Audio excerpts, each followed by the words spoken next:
An 80-year-old Japanese man has become the oldest person to conquer Mount Everest.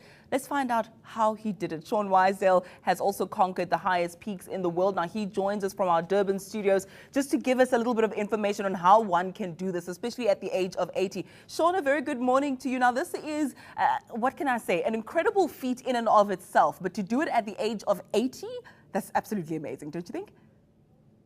Yeah, it's brilliant, and all I can say is congratulations to the man.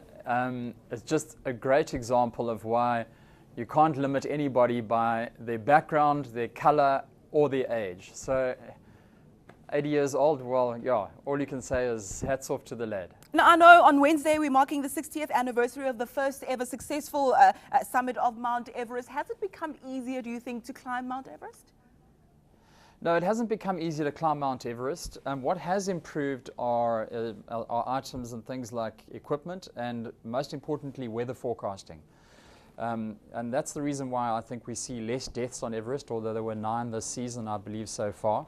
But what that means really is that because it takes that window of opportunity in the season to get to the top when the winds drop, that the weather forecasting has become more accurate. And what that allows you to do is to get up there quickly while the weather's good, and then put your tail between your legs and baleg off the mountain before the wind starts blowing again. And that's a great advantage that we have these days, is that weather forecasting is better.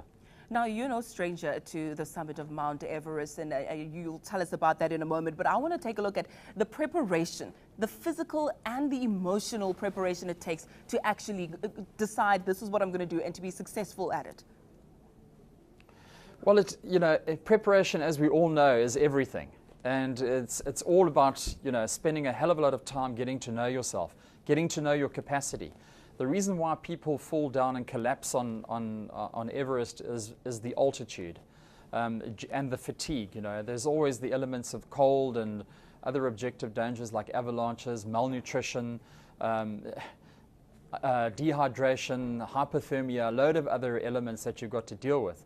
But the most important thing really is that if you know yourself, and you know that in your training, and you know how far you can push yourself, what that does is it prevents you putting other people's lives in danger, and at the same time obviously looking after yourself, because you know in your training, if you cycle for 18 hours and you fall off the bicycle because you're exhausted, because you're dehydrated, you know how far you can push yourself.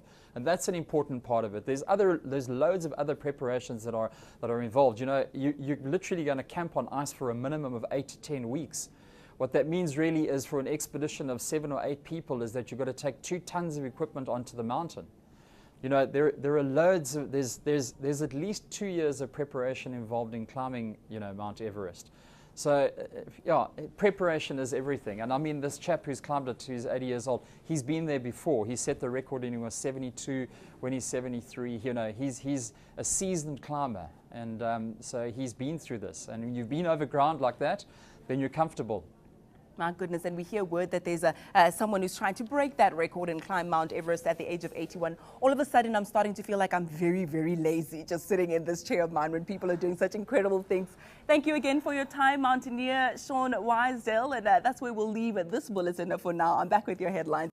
News that moves. eNCA.com.